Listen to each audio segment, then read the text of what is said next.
And now to the program. Sara Vancil, our speaker today, joined UFL as it was then in May of 2014, along with her husband Brian and daughter Tessa that we just heard from. And I introduced her for a program when she was so new, I didn't realize she was a member of the fellowship until she showed up on Sunday morning. I thought, oh, I've seen you here. By now, she's no stranger. She's been involved in stewardship, in finance, the annual auction, RE, and now, of course, with Zoom technology, amongst other things. And she and Tessa will be leading and pleading for our services at Link as Joe Gant leaves for Illinois. Sarah has a BS in psychology from KU, and she lived in Sellers Scholarship Hall.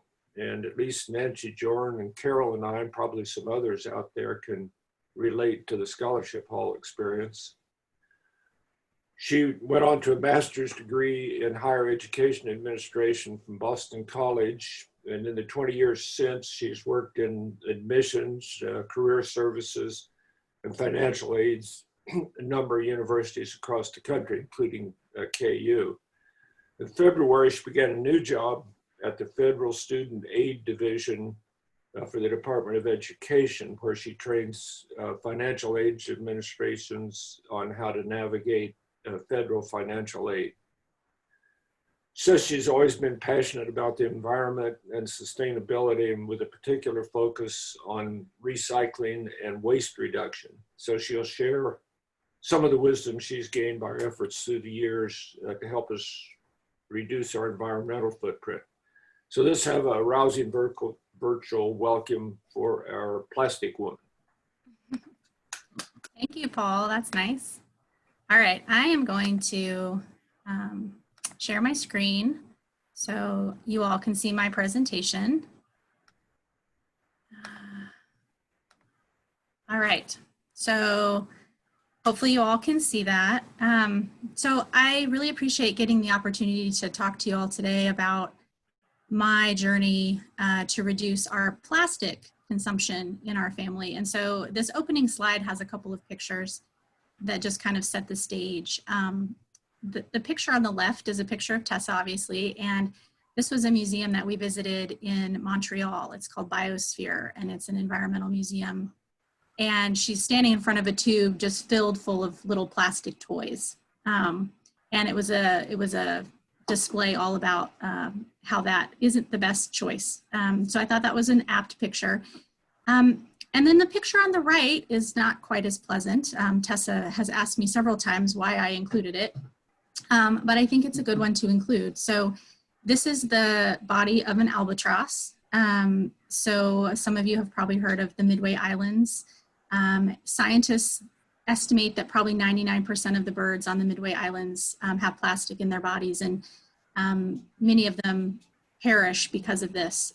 So it's just kind of a sobering reminder of what our choices do to our ocean. So a couple of things just to start off. You know, this is a lifelong journey for me, and I'll talk a little bit about that. But what I want to sort of start with and have you think about as we go through is that every piece of plastic that's ever made is still with us. So every piece is still in this world somewhere, and a lot of it is in the ocean in the form of microplastics. And so I'll talk a little bit about that as well. But my question for you to think about as we're going through is, how can we say that something is disposable when it never really goes away? Okay. Let's see. Okay, so this slide just has a couple of things on it that kind of talk to you about the fact that this has been a lifelong journey for me. So the first thing on the left is a picture of a paper that I wrote in freshman English in high school in 1994. I dug it out of a box. I'm not very sentimental, but I kept it for some reason. And it was all about recycling efforts in the United States. So I've been thinking about this for a really long time. The middle picture is from my time at Sellers. So Paul mentioned that I lived in the scholarship halls at the university. I lived in Sellards for 4 years, and one of my roles was environmental chair, both for my hall, but also for the All Scholarship Hall Council.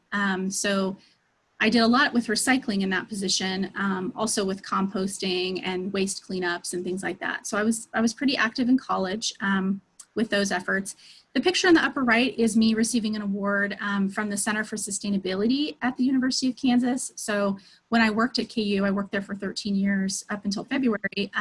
I was a sustainability ambassador, which basically means that I was in my particular office, which in my case was the Office of Financial Aid, trying to make that a more green office. And so the Center for Sustainability has a program for staff, and I received an award for that. And then the bottom right picture doesn't really speak to plastic, but one of the things that I've gotten much more interested in over the years is local food systems. And some of you know that I have a pretty robust urban garden here in my yard. Grow a lot of vegetables and fruits. And this picture is from when Tessa and I were getting ready to be on the food garden tour. I think it was in 2002, maybe. No, sorry, 2012. Tessa was about 2.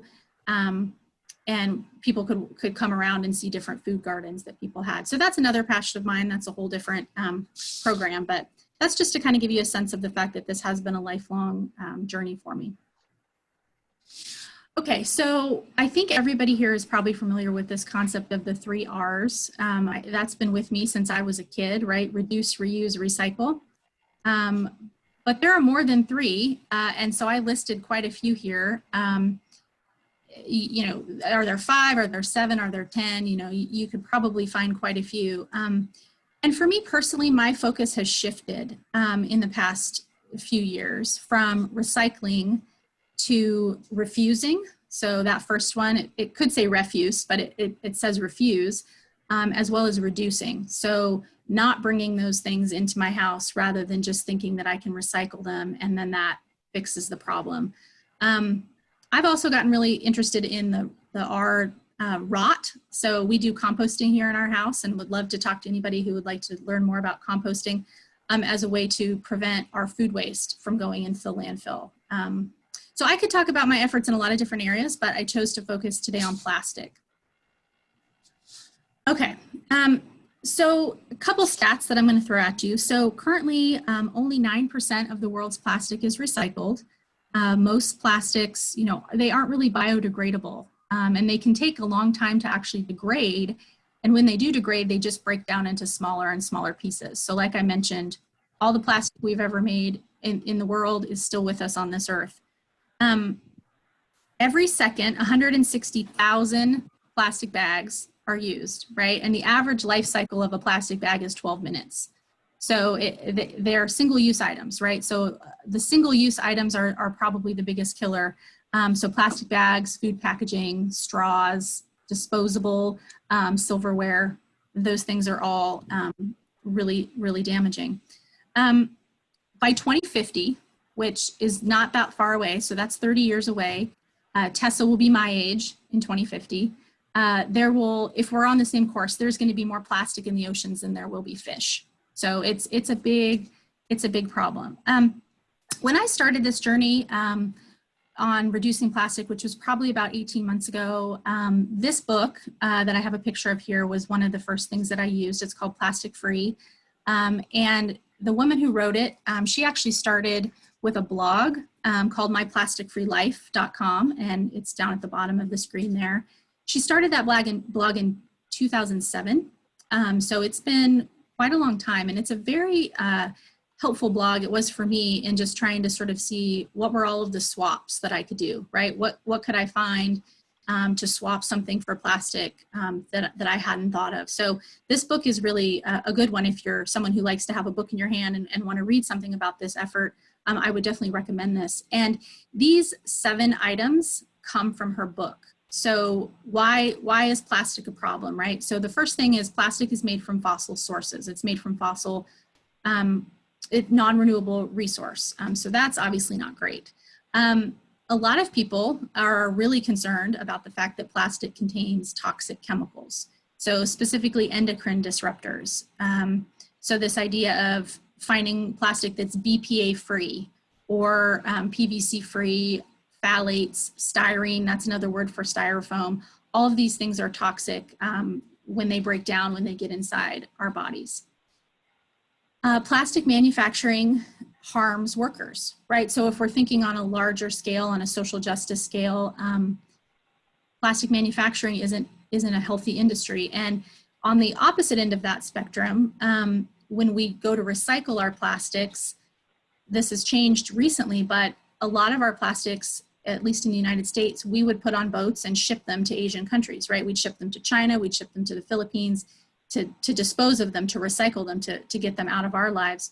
And some of the pictures of kids Tessa's age walking around just in trash rivers, rivers filled with plastic. So on the other end of their life cycle, that's definitely harmful to people around the world. And it's definitely most impactful on people in developing countries. I mentioned that plastic isn't biodegradable.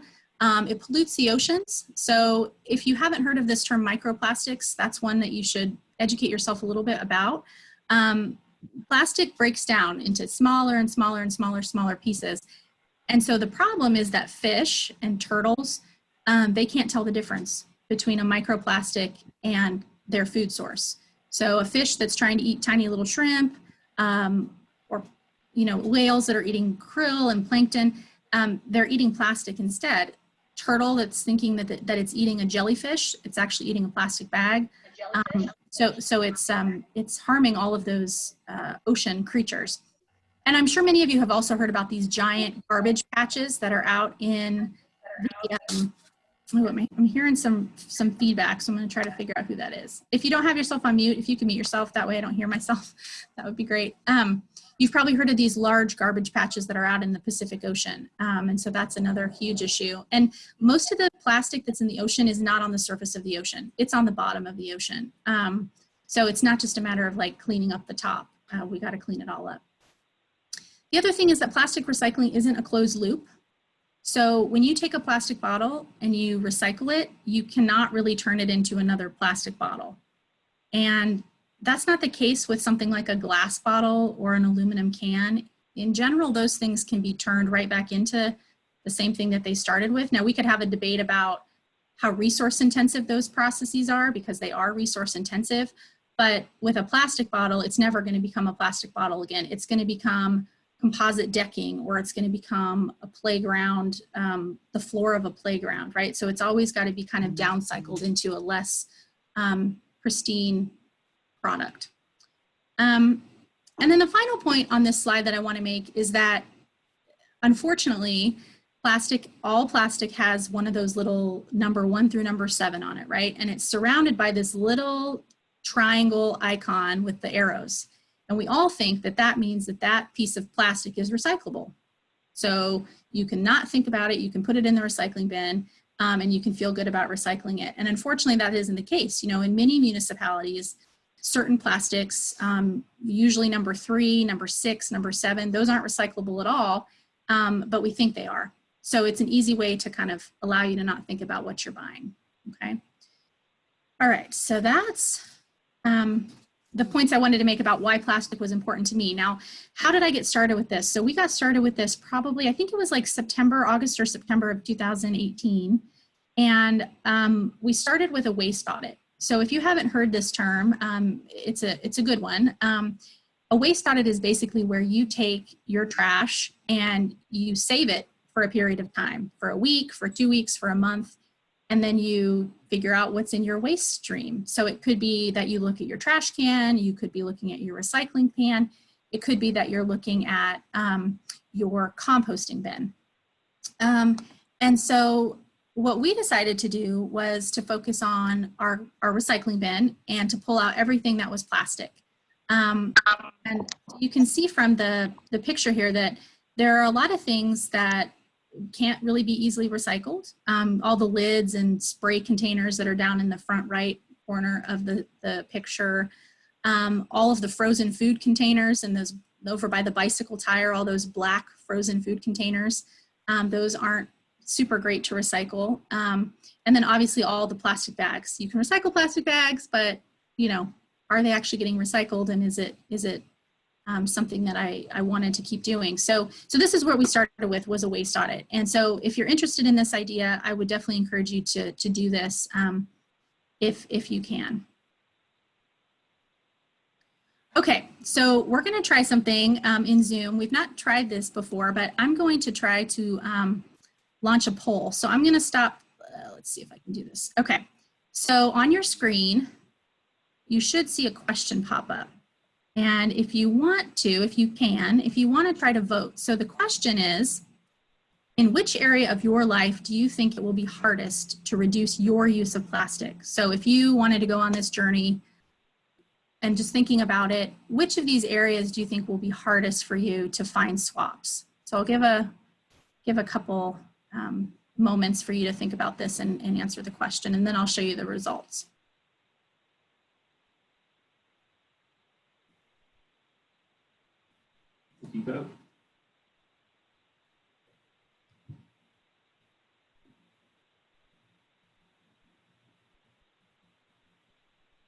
All right, we'll do maybe another 10 seconds. We've got about 75% of folks have voted. And I know some people might not be able to, depending on the device they're on. So neat to see this happening in real time on my end. Yeah, it's kind of cool. You can see in real time how many people have voted. Where do you see the results? I'm going to show them in just a second. I'm going to launch after I end the poll here. All right, so almost everyone's voted. So let me share the results here. All right, can you guys see the results? Yes. Yes, okay. So it looks like most people, 77% of people, feel like buying food in the grocery store is going to be the hardest way to reduce packaging and plastic. And I would agree. I think that's been one of the hardest things. And particularly in the age of COVID, some of the things that I'm going to show you that I've been able to do are not things I can do anymore, or not as easily. But what we're going to do is we're going to go through these 4 areas. Brian, can you still see my PowerPoint? Yes. Yeah, yes, okay. It's still fine? Okay. So we're going to go through a couple of areas. We're going to go through grocery shopping, ways to reduce plastic in your house, in the kitchen, and the bathroom, and then also in terms of restaurants and eating out. Okay, so this is a picture of a bag man.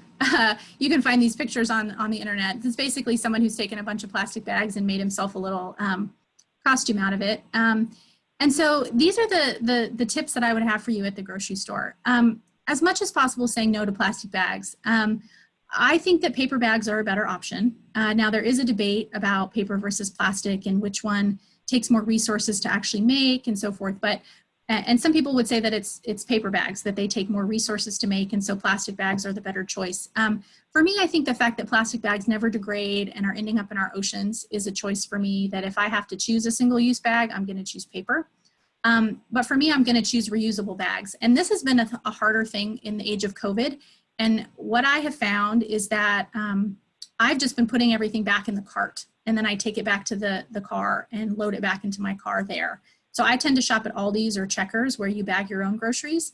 And that has been a way for me to save plastic bags. So if you shop someplace where they're bagging your groceries for you, and you can't take your reusable bags right now, you might ask them if they can just put it all back in the cart, stack it kind of neatly in the cart, and then you wheel your cart out to the car, and then you can put it in your reusable bags as a way to save the plastic bags. Trying not to buy single-serve items, buying larger packages. Fewer individual servings means fewer packaging. Avoiding frozen convenience foods. Unfortunately, most foods that are in the freezer case have packaging that has multiple layers, which makes it really hard to recycle. So it might have a layer of paper. It might look like it's paper, but it's got like a layer of plastic inside of it. There's also a tip that if you're like trying to buy something in a paper box that's frozen, you can kind of shake it and you might be able to hear if there's plastic inside of it or not. And if there is, then maybe you try not to choose that option. Avoiding aseptic cartons. So like the soup cartons or the wine cartons that come in boxes, those are going to be less easily recyclable, again, because they're multi-layer in their material. Buying your produce naked. I think this is one of the biggest tips and something that you can do even in the age of COVID. So not using the produce bags, the plastic produce bags, if you can. There is nothing wrong with putting 4 loose apples in your cart and then putting 4 loose apples on the conveyor belt for them to ring up. Now I use like cloth produce bags. That's something else that's been kind of nixed in the age of COVID, but you know, you can do your best there. I also shop at a farmer's market. We're part of Rolling Prairie, which is a farmers alliance. So we pick up fresh vegetables every week. That way, you know, we're supporting a local food system and we're buying less plastic. Unfortunately, bulk bins in the age of COVID have been all cleaned out and you can't really do much with the bulk bins, but this is the other kind of biggest way to reduce your packaging consumption in the normal times, is to shop someplace like Sprouts, the Merck. Checkers has a small bulk bin section, but I found that Sprouts and the Merck are the best, where you take your own bags, you take your own containers, and you buy your, you know, you fill up your own stuff. You can get rice, peanuts, flour, snacks, salt, brown sugar, beans, nuts. You can get all of those things in the bulk bins and you can avoid the plastic packaging. Baking your own bread or buying local in paper bags, milk in returnable glass bottles. These are all things that all of you could do right now when you're shopping. Kind of advanced, a step 2.0 is to ask the deli counter or the butcher to put your meat or your cheese in your own container. Now, I have not tried this since COVID hit, but I had done it before and had not had a whole lot of problem with it. So I'll show you a picture of that in just a second. And then, you know, for me, it's just trying to buy as much as I can in glass, steel, aluminum, or cardboard. So if I have the option to choose a bottle of ketchup or a bottle of mayonnaise, and I can get a glass jar versus a plastic jar, I'm going to choose the glass jar to keep that plastic out of my waste stream. And then I'll probably keep the glass jar. I'll show you a picture here in a second of my glass jar collection. All right, so these are some pictures of the grocery store items. So you can tell, and these are local pictures. So Checkers has Wheatfield's bread. It's in paper bags. We are lucky that we have a local dairy in Hildebrand Farms where you can buy milk in glass jars that are then returnable. You pay a bottle deposit, but it's just a revolving cycle. You know, I take my 2 bottles back and I get 2 new ones. And it's super easy. You can also get butter from them. The picture on the bottom left is produce that I have in reusable bags. And then that blue container in the middle is one where I went to the deli at Sprouts and I asked them to put my deli meat and deli cheese in my own container. They stuck the label right on the top. And then I was able to just check out with that, okay? And then the picture on the bottom right is just a display of some produce bags. So those are real easy to find and easy to use instead of those plastic produce bags. Okay, so in the kitchen, so this is a little easier. This picture has this slide has a picture of a book that I've used. It's called Make the Bread, Buy the Butter. The idea here is making what you can. So trying to think about what are some easy things you can make at home that you don't have to buy in packaging. And it runs the gamut, right? Like you may find, you know what, I am totally not interested in making my own bread. I will buy from Wheatfields or Great Harvest, fine, you know, I'll buy that. I'll ask them to not put it in a plastic bag, but you know, I'll buy it from someone else. But some of these are real easy. I mean, obviously making your own pizza crust is not a hard thing. Chris Brown gave me some tips there and I started to make my own pizza crust rather than buying frozen pizza. I make my own yogurt with a yogurt maker. A lot of you probably have Instant Pots. I don't have an Instant Pot, but I know it's easy to make yogurt in that. So making what you can helps you avoid packaging. Getting into food preservation, whether that's freezing, that's pretty easy, canning, dehydrating, that allows you to buy food that's local and fresh and preserve it in your own packaging and save it without having to buy brand new. Getting a water filtration system. I mean, for me, I haven't used a disposable plastic bottle of water in a long time. Like I would probably go thirsty instead of buy one just because it hurts my heart too much. But if you're someone who's still using plastic bottles for water, consider a water filtration system. There's a lot of them out there. And there's some that don't have a whole lot of plastic in them either. They're more metal. And so that's a great option. Skipping paper towels and paper napkins, generally those things are going to they're going to come to you wrapped in plastic. That's real hard to avoid. So instead, thinking about getting cloth napkins, cloth paper towels, cloth handkerchiefs, all that stuff is fairly easy to do. Some other tips that are on here: switching to a dishwasher detergent that doesn't use plastic. So rather than a plastic bottle of dishwasher detergent, think about a powder that comes in a paper box. Think about something like Drops, which is a company that a lot of folks have switched to, that they mail you pods that are for the dishwasher or for the laundry that are plastic free. And so that's a great option. Ditching things like sponges. I mean, how many of you know that sponges are made from petroleum, right? So thinking about using a washcloth or a Swedish dishcloth, something that is a different option. And I'll show you a couple of those. For me, dish soap was one of my hardest swaps. So I bought a block of dishwashing soap, which you'll see a picture of that here in a minute. And I also bought some dish soap from an online company that ships it in like little milk cartons. And I hated it because it doesn't suds. And the suds come from something called sodium lauryl sulfate, which maybe isn't great either. But for me, I felt like I wasn't getting my dishes clean. So I found a fabulous store in Kansas City. It's called the Soap Refill Store. And you can go there and you can refill. You bring your own containers. So I brought my own jugs, my own bottles, and you can refill with dish soap, laundry soap, hand soap, sunscreen, shampoo, conditioner. You can do all of those refills, and then you've saved the plastic container by just refilling. So that's a great store in Kansas City. It's in the Waldo area if you're interested. And then another thing in the kitchen is buying your own loose leaf tea, your own whole coffee beans, trying to avoid packaging with that. Brian is a huge tea drinker and he does a lot of bulk tea.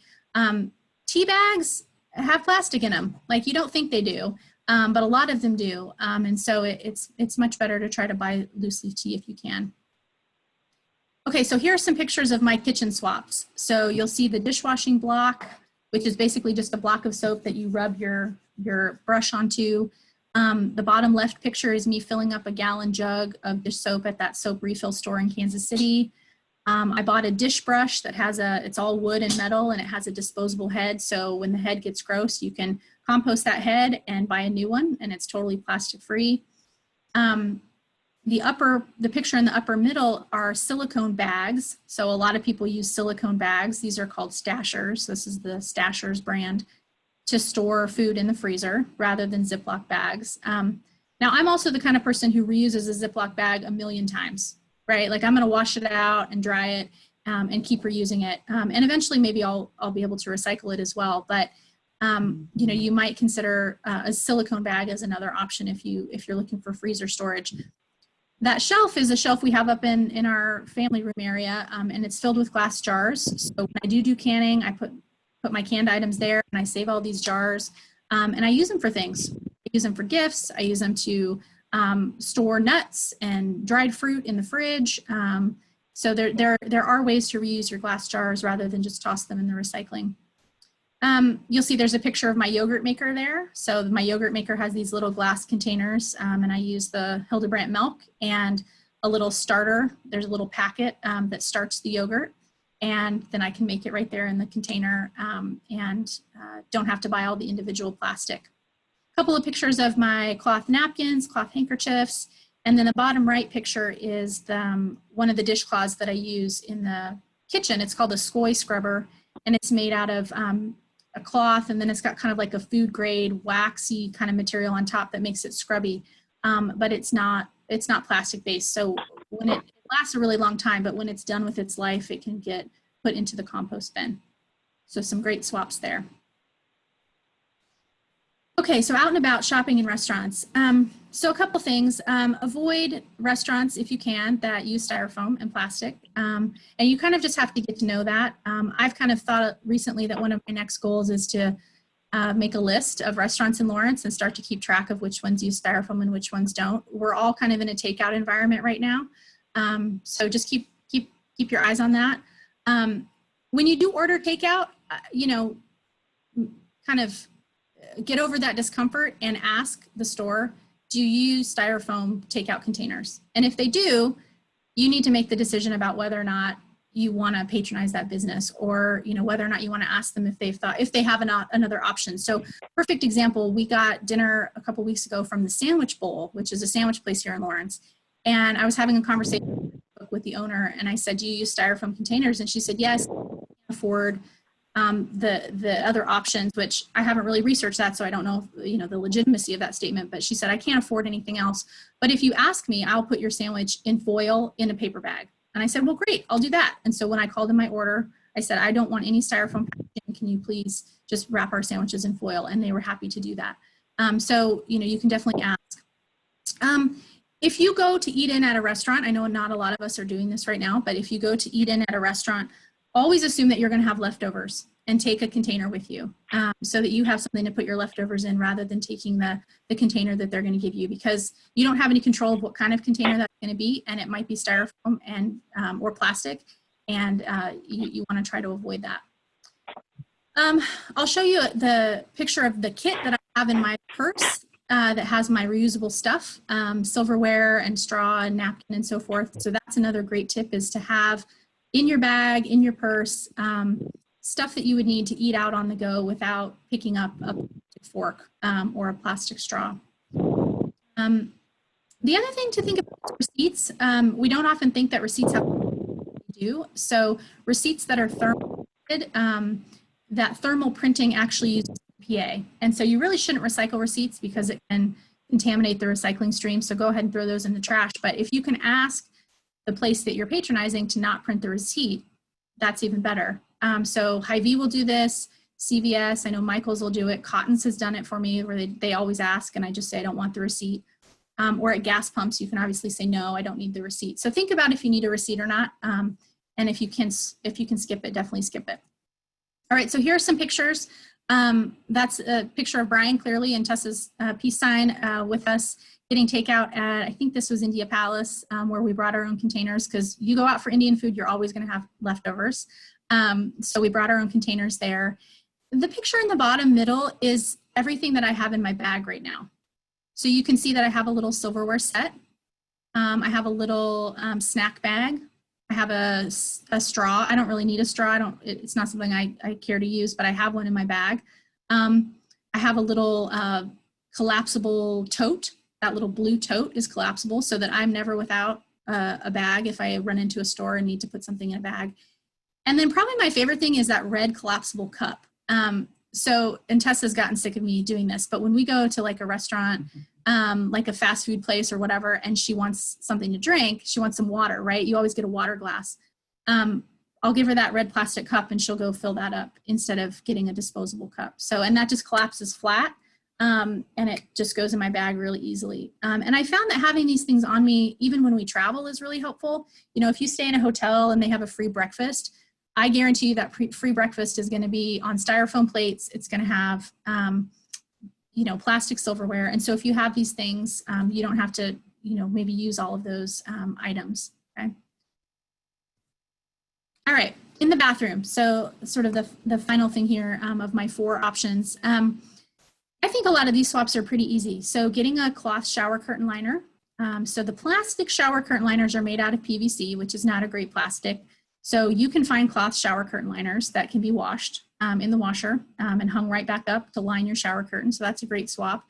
I think a real easy one is to get a bamboo toothbrush. And I'll show you a picture of what that looks like, as well as getting rid of your toothpaste tubes. So we use a company called Bite, which ships us in a glass bottle, and then they ship the refills just in a paper envelope. These little toothpaste tabs that you just put in your mouth, you bite down on it and it foams up, and then you brush with that. So that's a great swap. A lot of people think that like their first swap is to go with like a bar shampoo or a bar conditioner, bar deodorant, all of that stuff that just comes in paper packaging. So those are really easy first steps in the bathroom to take a look at. Toilet paper generally comes wrapped in plastic. So one thing you consider doing is trying to find toilet paper that is wrapped in paper. We use a company called Who Gives a Crap, which is a company that actually supports, they build toilets in developing countries in the developing world with the proceeds. And so I like that I'm supporting that effort too, but they use bamboo recycled paper, and it's all wrapped in paper. So, and they ship it to your house. So on a schedule. So who wants to buy toilet paper at the store? Why don't you just have it shipped to your house? Kind of an advanced move there is to install a bidet. So we could talk more about that if you're interested. A swap that Tess and I just recently made is we've decided we're not going to buy any more of those plastic loofah poofs, right? Those things that you wash with, that you put body wash on and soak yourself up with. So I bought a bag. It's a sisal bag. And it just slips a bar of soap inside, and then it kind of soaps up. So that's a way to get rid of the plastic poof. Homemade cleaners of different sorts, trying to avoid the plastic bottles with homemade cleaners. A stainless steel safety razor. Brian has one of those. I tried it. It was real hard for me. So I have to admit I still have a plastic razor, but it's a reusable handle, and just the refills are what I refill. But stainless steel safety razor is a great swap. And then if you are someone who wears makeup, I'm not really someone who wears makeup, but I'm searching for brands that have recyclable or biodegradable packaging, or packaging that you can send back to the manufacturer for them to recycle. All right, so here's some pictures of some of those things I just mentioned. The top one with the toothbrush heads, you can see that that's me pulling all of the toothbrush bristles out with a pair of pliers, because the toothbrush bristles are still made of nylon. There isn't an option for the bristles that's not plastic based. So you pull those out, you throw those away, and then you can throw the bamboo toothbrush handle in the compost. So that's an easy swap. The bar shampoo and conditioners on the bottom there, you can sort of see what those look like. Deodorant, I love the deodorant that I got at the soap refill store. It comes in a little jar. They just refill it from a bigger jar, and that works really well to not have plastic tube of deodorant. And then you can see our toilet there. That's our bidet. We have a bidet on both of our toilets. So that's kind of a more advanced move. But that's, the idea is to save the amount of toilet paper you need to use. Okay, so what's left? Couple things, just knowing what you have so you don't buy more of something, renting things, borrowing things, buying secondhand. So just really thinking when you're going to buy something, do I need this? Is there an alternative for it? Looking at other areas of your purchases for alternatives that save plastic. So I've listed a couple here, and I have a few pictures of some ideas as well, but there's plastic in every area of your life, and there's probably a swap for it. There's probably a way that you can pick something else. This picture on the screen, just in case you haven't seen this, is a website called howtorecycle.info. And a lot of companies are starting to use these symbols. And so like everything you buy at Aldi will have these symbols on the back, and some other big brands have started to use it as well. And it's really great because it tells you exactly what's recyclable and what's not.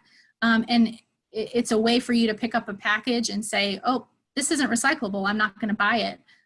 Or, okay, I'm willing to buy this because I do know that I can recycle the plastic bag here in Lawrence, and so forth. Okay, so educating yourself is another key point. There's a lot of great videos and films out there on Netflix. The blog that I mentioned has a good list of those. All right, so here's some pictures of my final swaps to mention. So we have a dog. We don't have a cat, but I did include a picture of more sustainable cat litter made out of paper. But we do have a dog, and so I actually go to the feed store that's on 6th Street. They have bulk dog treats. So I just fill up a bag with bulk dog treats instead of buying those in plastic. We have not wrapped Christmas gifts in a really long time, probably 10 to 15 years. I think my father-in-law's on the call. He's probably someone he's done this as well. We have sewn or bought cloth bags, and we wrap our gifts in those. So we're not using wrapping paper at Christmas. The top picture is Brian. He's actually refilling his fountain pen. So just like he's kind of a tea junkie, he's also a pen junkie. And so he's gotten to the point where he's moved to using a refillable fountain pen to try to save on that packaging and those disposable items. Dryer balls in the lower left-hand corner, that's a great way to not have to use dryer sheets. So dryer sheets are a sneaky way to get single-use plastic into your life. Those have plastic in them. And so a better way to dry your clothes and to keep them static-free is with wool dryer balls. And then for those in the group that are period humans, so you're a menstruating human, think about the ways that you could swap out your period products for something that's a little bit more sustainable. So the pictures here are, period underwear, menstrual cup, reusable pads. Those are all things that I think are really important as a way to reduce waste. Okay, so a few final thoughts before I take some questions. There's a lot of ways to recycle things. I've recently found a company called TerraCycle that has some programs where you can mail in or drop off some really hard to recycle items.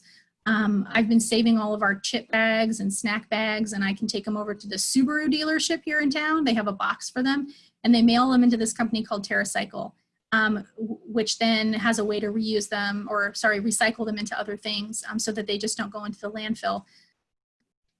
We have a lot of other options here in Lawrence. We have a household hazardous waste drop-off where you can drop off paint and plastic bottles of household chemicals. You can also shop at that place if you want to go look and shop for paint.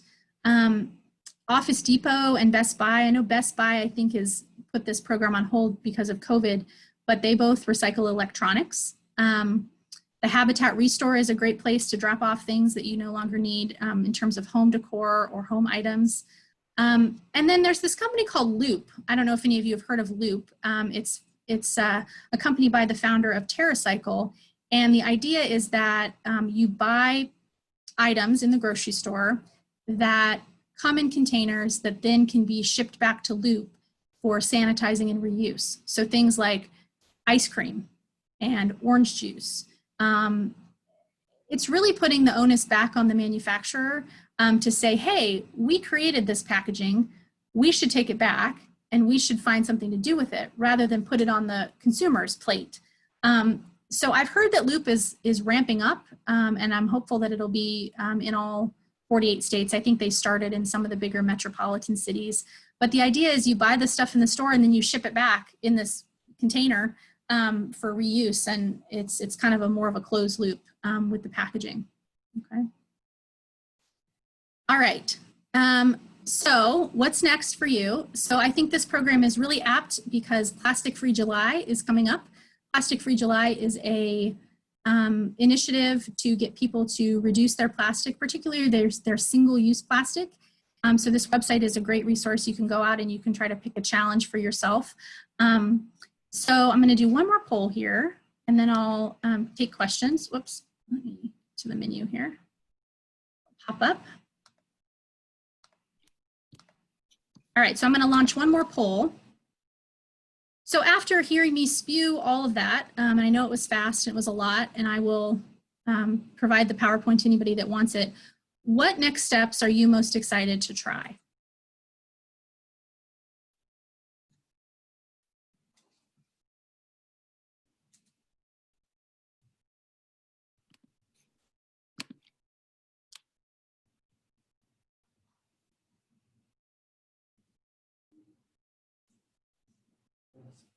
And I'll give it about 10 more seconds.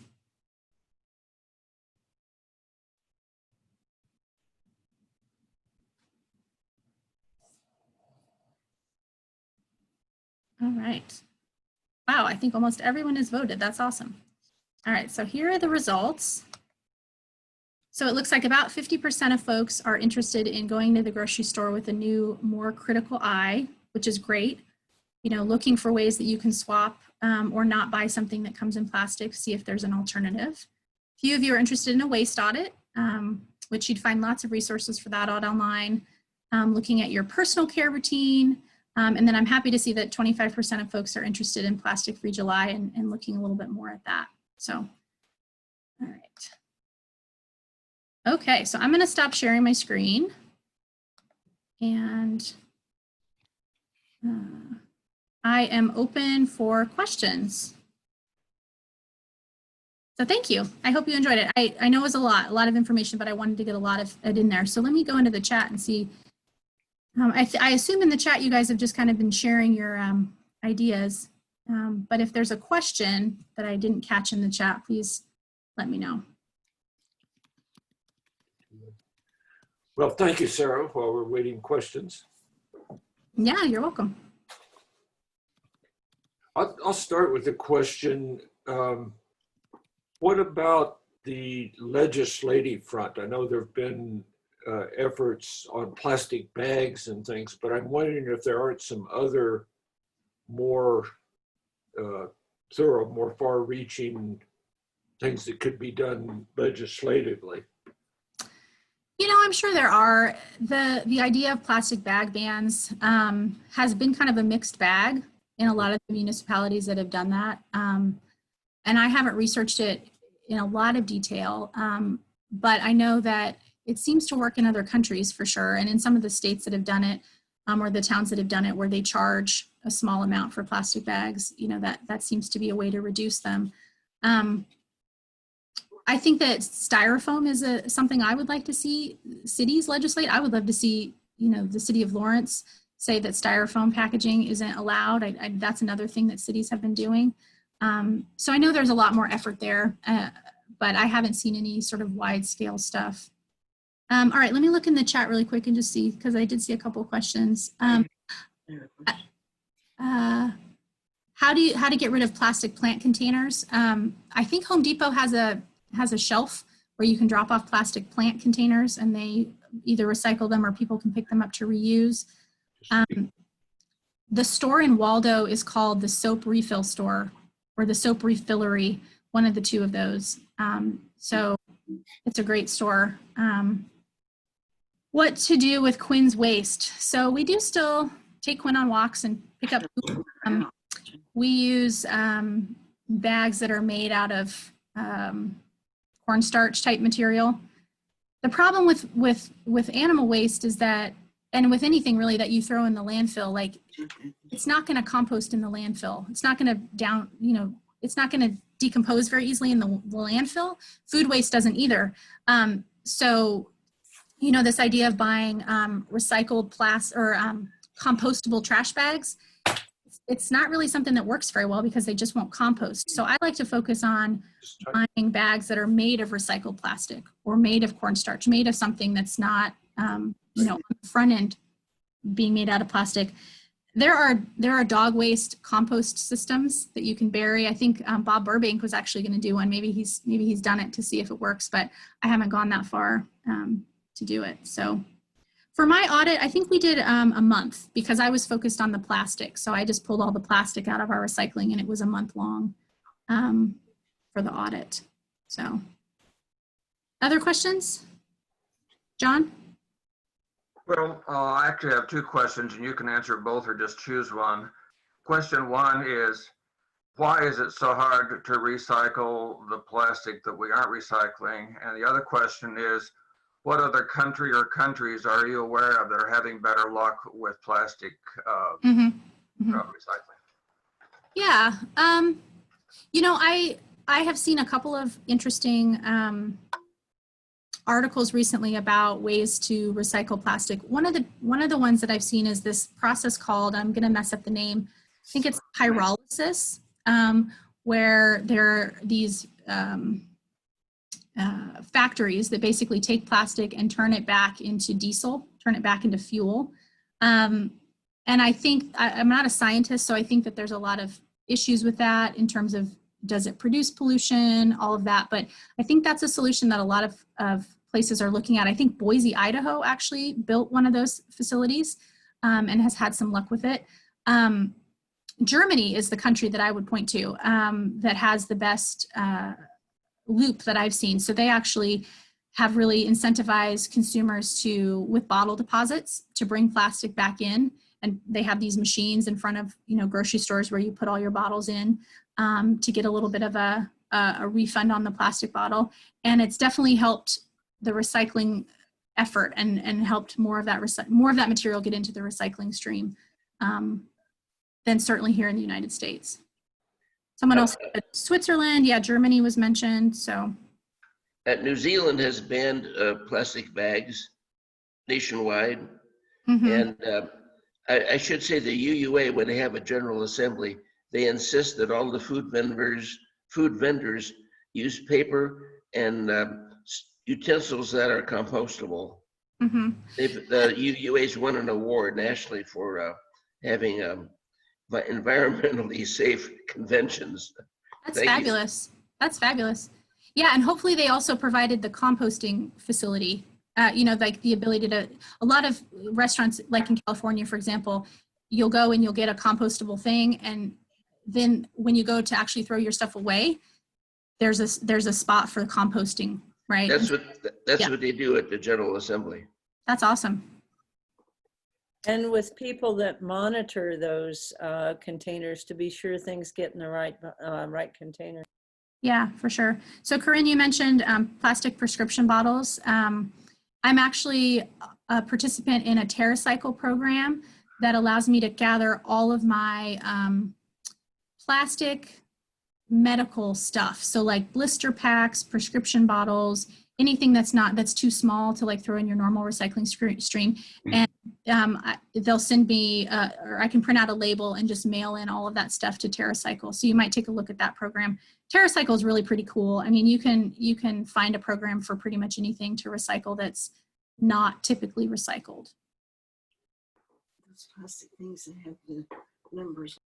Yeah, I wish I could refuse too. That's a great point. So being able to refuse, how to dispose of old prescription drugs. You can do that in a couple ways. Most pharmacies actually take them. So like I know the Hy-Vee here, the pharmacy at Hy-Vee has like a bin, sort of like the library book return, where you can open up the bin and you can put in all of your old prescription drugs or even non-prescription drugs, and then they'll safely dispose of them. But I think the household hazardous waste, when you sign up for a spot to drop off things like paint and cleaners, you can also take prescriptions with you to the household hazardous waste, and they will dispose of them so that they don't get into the water supply.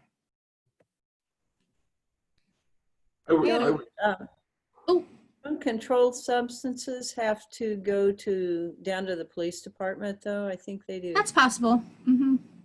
Yeah. I mean, I think when you drop things off at the pharmacy, they have a sign on there that tells you what you can and can't leave. Amber, did you have a question? Yeah, I remember hearing that a lot of the stuff that we put into recycling, you know, locally that's supposed to be picked up in Lawrence, that a lot of that never actually gets recycled, or that if it's dirty in some way that it spoils the whole thing. And that, so a lot of the stuff that we think is getting recycled is actually not. Yeah. Yeah. And I think that's one thing that, you know, we do have some control over is making sure your recycling stream is really clean.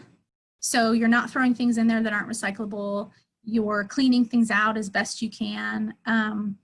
You know, you're not letting the paper products get all wet because you threw a wet can in there. I have some mixed feelings on this, but what's interesting is, you know, we used to ship almost all of our recycling to China, and they had to deal with it. And I think it was last year or maybe earlier this year, they stopped import of plastic recycling. And so a lot of recyclers here in the United States have lost their market for the materials and are having to landfill them instead. And so maybe, you know, as that continues, we will have to take a harder look at our own choices. You know, I mean, for me, what I try to focus on is what can I do, you know, which is why I thought the quote that Paul found for Tessa to read was so good. You know, I'm only one person. I can only do so much. And I can certainly advocate in legislation. I can certainly try to, you know, influence businesses and corporations, and I want to do those things. But I also want to do what I can just in my own day-to-day. If you aren't sure if a plastic item is allowed in the recycling bin, should you put it in anyway or put it in the trash bin? Well, you know, the Lawrence Recycles website does have a really good document that comes from our local recycling facility that lists everything that you can put in there. So I would print that out and put it on your fridge so that you have a sense of what can and can't be recycled. I mean, if you're not sure, probably throw it in the trash so that you're not contaminating the recycling stream. But I would say just educate yourself on what can't be recycled first before there's probably some resource out there on the Lawrence Recycles website. Sarah? Yes, Ellen. Oh, you muted yourself. Oh, Ellen, you're on mute. I can't hear you. There you go. Okay. I'm thinking there's a lot of information in this talk, and I wonder if you can post some of it on our website so we can go back and review any point we might have forgotten. Yeah, so Reverend Aaron, he reminded me that Andrea will take this presentation and she'll turn it into a YouTube clip video and we'll post it. Is that correct? Yes, yep. And we could also share this presentation as well if you feel comfortable, with the actual PowerPoint, because Oh, yeah. it's tougher to watch an entire video. And we could probably put it up on, Google Docs or something like that, so everyone can take a look at it that way Yeah. as well. Yeah, for sure. We can definitely get that. And then we can post it on the Facebook page. And if anybody wants to email me for it, I'm happy to send it to you directly too. So, well, I want to be conscious of time. I know it's 10:35, so I went over. Any last question? I'd make a comment. I'm not too worried about overtime because we have the 10 minutes. Yeah. On the plastic or paper bag, I would point out that paper bags come from a renewable resource because you can grow trees, and also they're much easier to recycle. So I'd definitely say take paper given the choice. The nice thing about paper bags too is if you're a composter, you can use them as part of your compost material. You can use a paper bag as a trash bag. I mean, I know you can use a plastic bag as a trash bag, but you could use paper as a trash bag and get another life out of it. So yeah, I'm with you there. I think there's some debate about whether the amount of water that it takes to make a paper bag versus a plastic bag, how those resources stack up. But the fact that it can biodegrade is the winner in my book.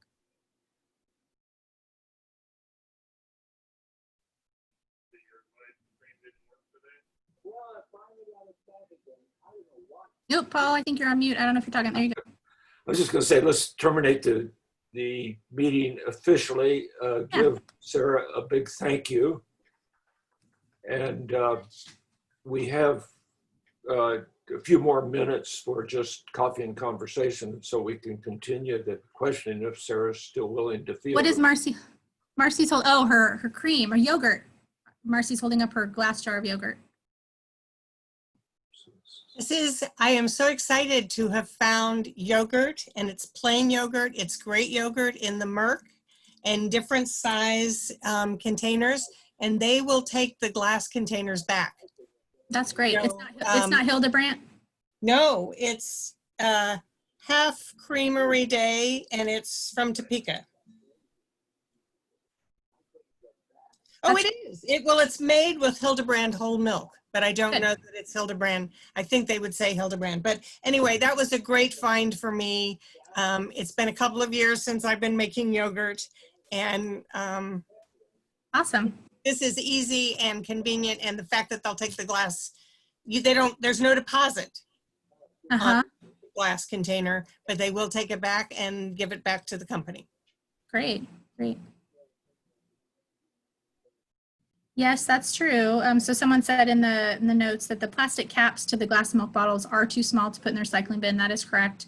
So there's an organization called Scraps KC, which I believe, I think that's Melissa who's on the call.